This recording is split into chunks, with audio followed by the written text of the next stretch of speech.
Oh, hello, lovely listeners. This is Let's Talk About Myths, baby. And I'm Liv, but you know that. Well, how are we all enjoying this hardcore deep dive into that man we all love and loathe, Theseus? Honestly, I'm living for it. It's fun to research and write, plus it's especially fun to hate on him, no matter what he does. I admit at this point I'm just enjoying that part, but he mostly deserves it. And just as I predicted, diving back into the story of that, our mutual enemy, has led us down the path of so many other stories that I've either yet to tell entirely or simply glossed over at the beginning of this podcast before I owned more books than anyone should rightly possess and before I obsessed over making sure to refer to as many sources as is humanly possible. Today is an example of both. It's also the second time I've been able to name an episode after a song I loved during my years of being a little badass punk. And honestly, I still very much enjoy this music. In this case, it's 2 songs. What a thrill. This is episode 81, Daedalus's Inventions, Icarus and the Melting Point of Wax. Daedalus, oh, Daedalus. Most know his name. He's more famous than most mortals in Greek mythology, whether it's his infamous labyrinth or the tragedy of the wax wings he made for his son, Icarus. The man's name has traveled. Back in the original episode on Pasiphae, I told you about Daedalus and his son, Icarus. But oh, did I miss out on so much more to the man. And frankly, his name isn't in that episode title, so people ask me to cover him all the time. So you know what? I am, in an episode entirely devoted to Daedalus, all his inventions, and his escape from Crete. But I'm getting ahead of myself. Daedalus is originally from Athens, but his origins are less than inspiring compared to the name he eventually makes for himself. Daedalus was a natural inventor. He always had the knack for it. And so his sister, Perdix, entrusted her son to Daedalus to teach him his inventory ways. This son was either called Talos or sometimes also called Perdix, in which case his mother is not called Perdix. Truly, it's confusing and all dependent on who you read. We will call the boy Talos. So Daedalus works with his nephew, Talos, teaching him the arts of inventing in Athens. They are of the royal family of Athens, descendants of Erechtheus himself. This would make Daedalus very important there, save for what's about to happen. Because, you see, Daedalus, it seems, is also jealous as fuck. Troublingly so, because when his nephew Talos invents some things of his own, Daedalus simply can't handle the jealousy, the feeling of inadequacy. Talos, it seems, invents the saw.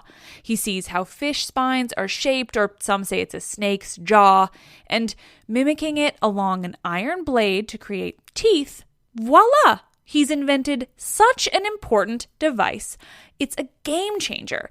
And it's said that the boy also invented the compass. He fastens together 2 sharpened pieces of iron, one that stays still while the other rotates in equal distance from the stationary to create a circle. It's math stuff. I think that description makes sense. But you know the one. You had to have one in elementary school and probably later if you weren't like me who avoided math unless absolutely necessary. Talos invents these things, these impressive, unimaginably useful inventions, and his uncle, Daedalus, well, Daedalus appears to believe that he alone can be the skilled inventor. So, he pushes Talos off a cliff, or perhaps off the Acropolis itself. Yeah, it's not super chill. It's pretty awful. Overreaction. Truly crazy. Meanwhile, Athena, seeing this, transforms poor Talos before he can hit the ground.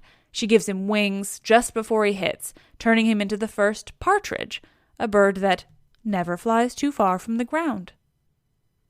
So, as with almost all other stories of heinous murder in Greek mythology, Daedalus' punishment for pushing his nephew off a cliff in a fit of pure rage is to be exiled from Athens.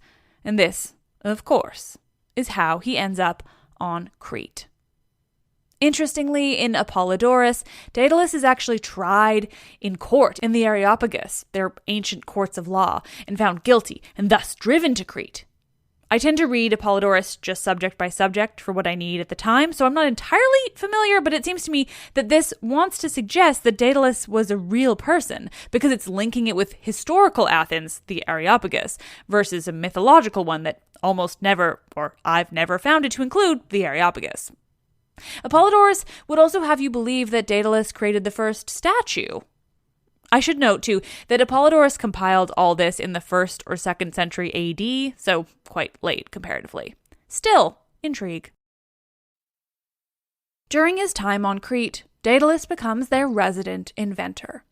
We've already heard all about my favorite invention of his, favorite due to the sheer ingenuity and hilarity of it all, not because of its purpose. That shit's fucked up. I am, obviously, talking about Daedalus's role in the recent episode in which I told in deeper detail about Pasiphae's encounter with the famed bull, the father of the Minotaur. Daedalus made her a Saxon cow, and that shit is impressive as hell, if also wildly, horribly disturbing. Greek fucking mythology. After the success of Daedalus's invention to help Pasiphae in her warped and non-consensual quest to have sex with a bull, Daedalus was next instructed to create a means of containing the monstrous result of that very same quest. Pasiphae, as you know, gave birth to the Minotaur, a creature that they knew immediately must be locked away. Enter Daedalus. He builds the perfect thing to keep the Minotaur safely tucked away, unable to find his way out into the world of the Minoans, but that also gives the Minotaur a means of hunting his own food. Athenian youths enter, but they do not return. Daedalus creates the famed labyrinth of Knossos, in which the Minotaur is imprisoned.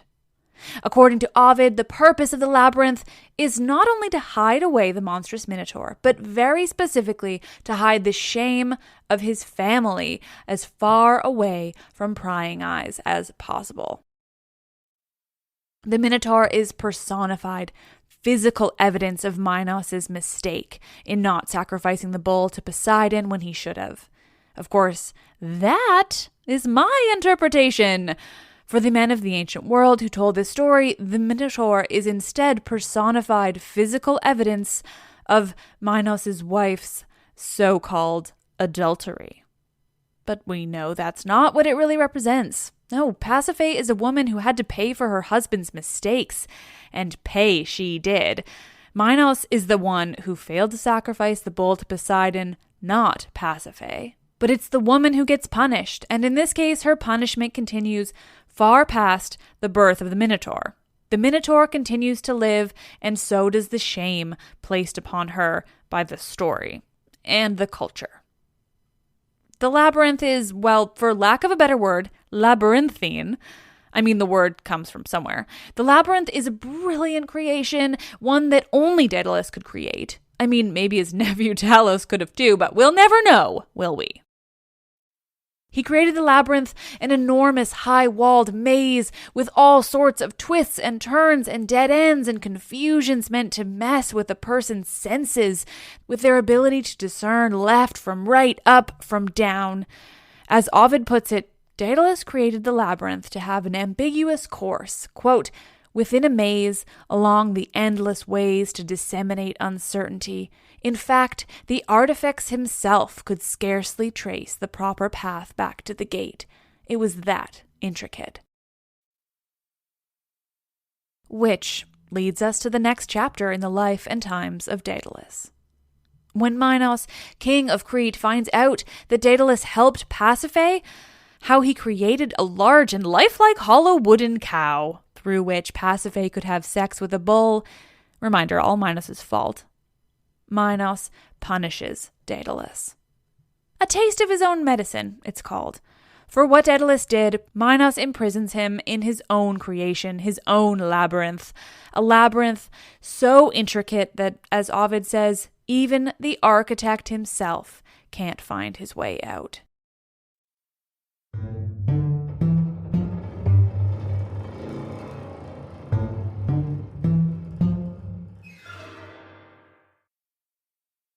When Minos is imprisoned in the labyrinth, he isn't alone.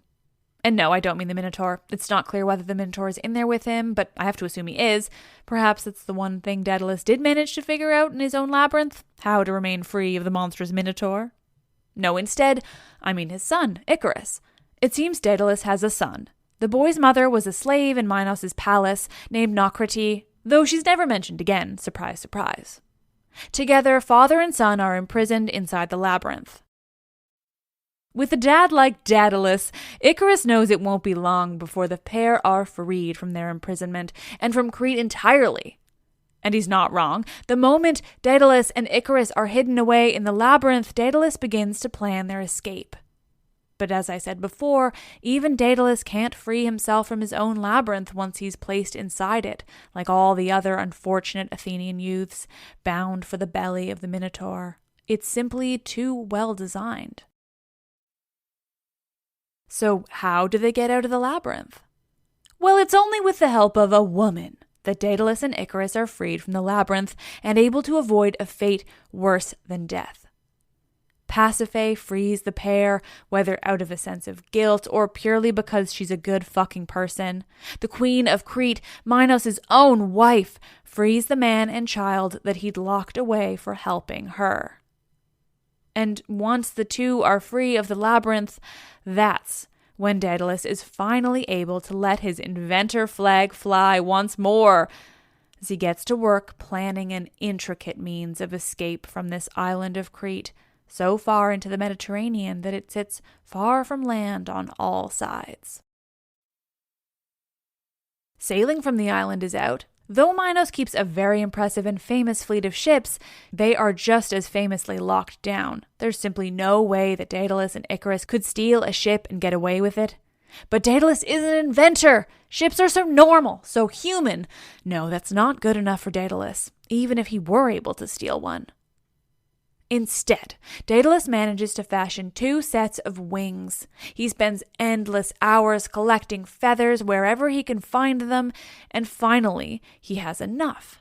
The large feathers he sews together, attaching them to the wooden frame of what will become 2 large wings the two will attach to themselves and use to fly their way off this island in the middle of the Mediterranean Sea.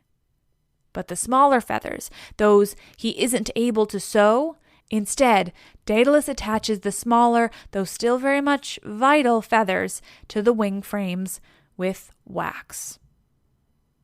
The finished wings are magnificent. They're perfect replicas of the wings of a bird, the feathers chosen specifically based on location on the wing, the subtle bend in the frame, in the exact right place to allow the wings to function just as he wants them. They're almost entirely infallible. Almost.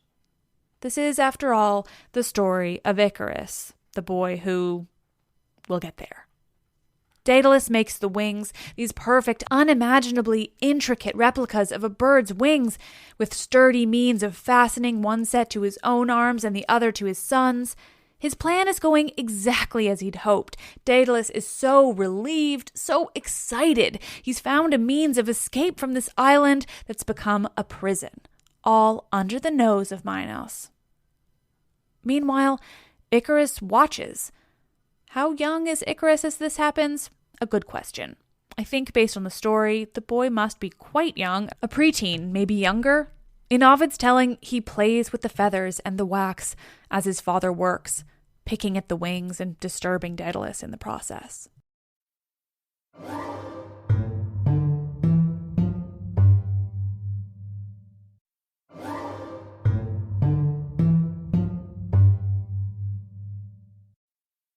Finally, when the wings are complete, Daedalus puts one on each of his arms and he tests them out. He flaps his makeshift wings and, just as he'd hoped, he begins to rise in the air. Once he's a ways off the ground, he continues flapping and hovers perfectly. They're working. The wings are really working. The elation Daedalus must feel, he'll finally be able to free himself and his son. What a feeling. When he returns to the ground, his son is watching in awe. Daedalus sits Icarus down. Icarus, he tells him, look at me and listen very, very closely. These wings will bring us safely across the sea, but son, please keep a steady wing. It's vitally important that you fly straight and steady.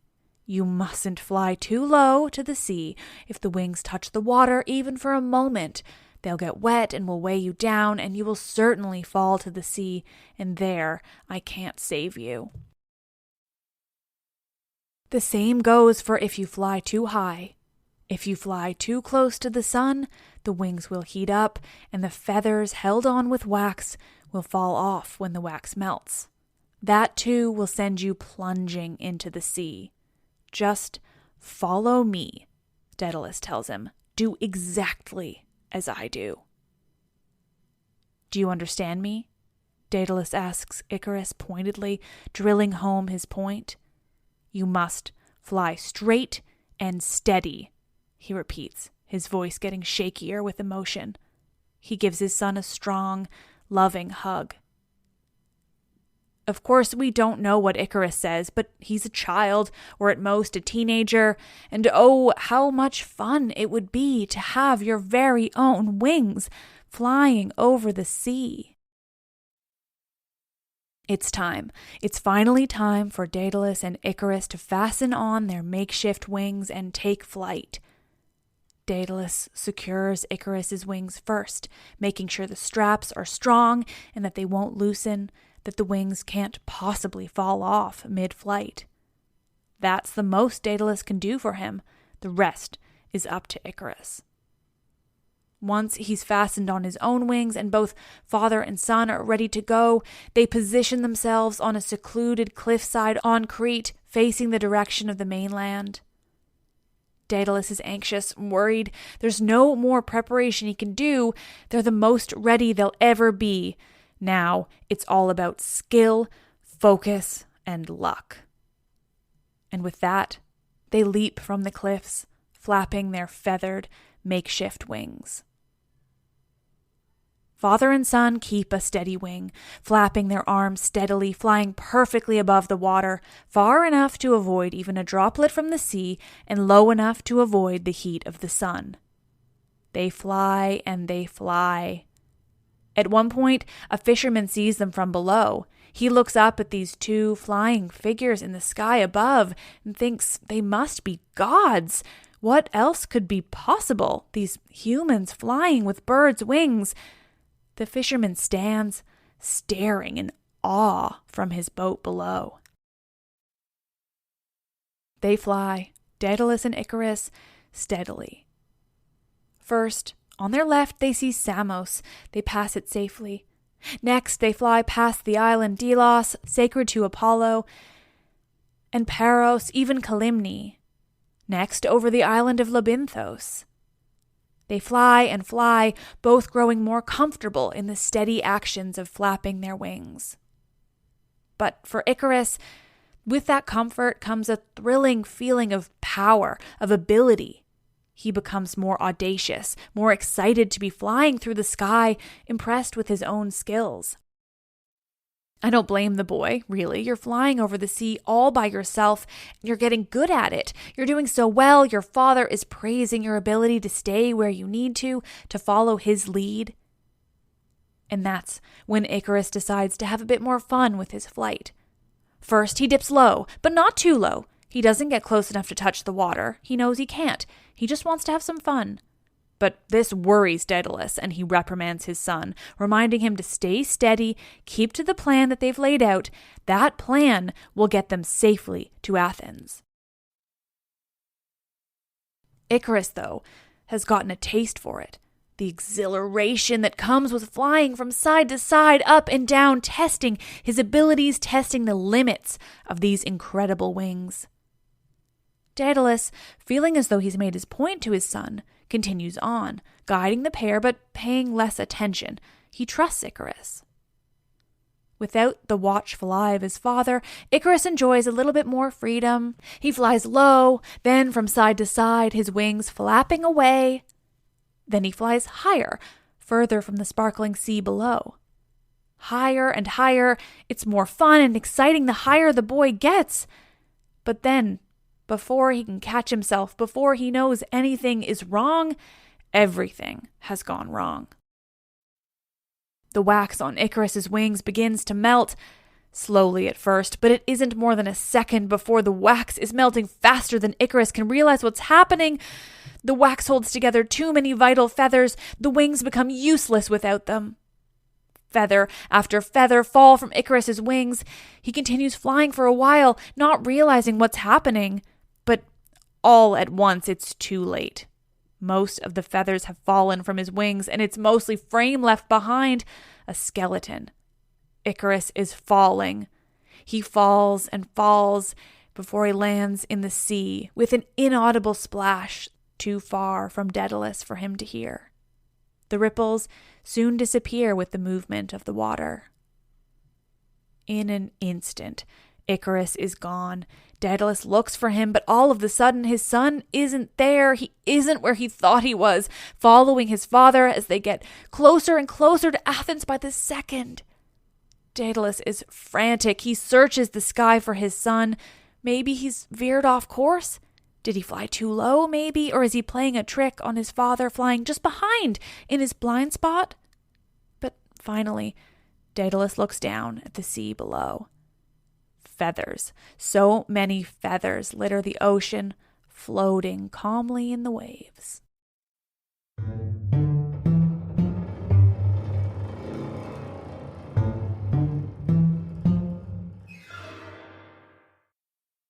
Seeing the feathers floating on the water, Daedalus knows exactly what's happened.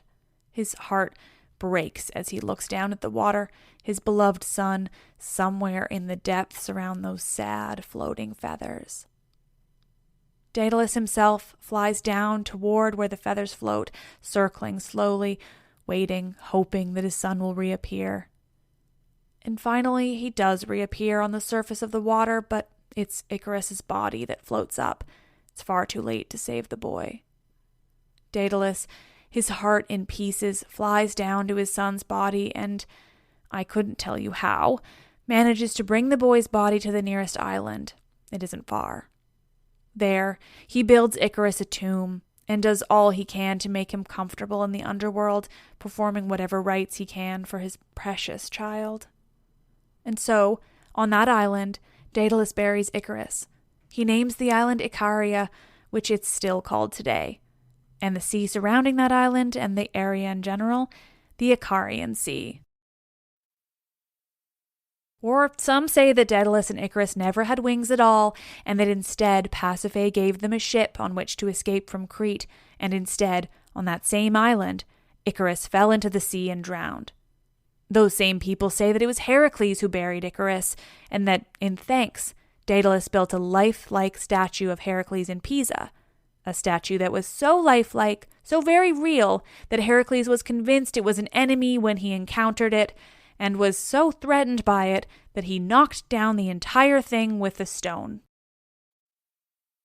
In this version, Heracles seems like a real dolt, and everything is just far less beautiful and exciting and meaningful, so fuck that version. I could only find it in Robert Graves anyway.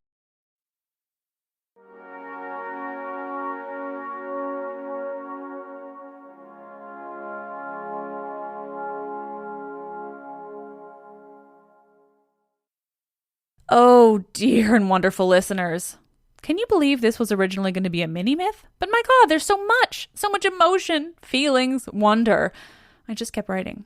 How did I manage to squish this story into an episode on Pasiphae and the bull way back when? Truly. How? Oh, how almost 3 years can change a podcast. Lord. Also, I just can't express to you how I feel about the fact that this island is called Icaria even now, and that the surrounding sea is called the Icarian Sea. Everything about Greece, then and now, absolutely fills my heart with happiness. I just can't fully express to you how I feel when I hear things like that. It's obsessive and slightly crazy, but I'm okay with it. Anyway, 2 months ago, I thought I'd be in Athens right now. I booked a trip on a whim because for the very first time in my almost 32 years of life, I could afford to book a trip to a place that I love more than anything in the world on a whim. It felt incredible, like I'd accomplished something that I'd always thought completely unattainable, impossible. Anyway, then the pandemic hit and this week has been a bummer. But I love Daedalus, so that helped. You're all wonderful. Thank you for listening, including to my complaints. Follow me places. I'm always at Myths Baby. And give me 5-star reviews, please. I'm so incredibly close to being able to do this full time. And going back to work managing a store during a pandemic has made me feel so very motivated to finally push myself over the edge into being an all-the-time podcaster. Anyway, reviews help. So thank you. You're truly all wonderful. My listeners are the most fucking badass people in the world. Please stay safe. Stay home if you can. Unlike some of us, and wash your hands. I am Liv, and oh, how I love this shit.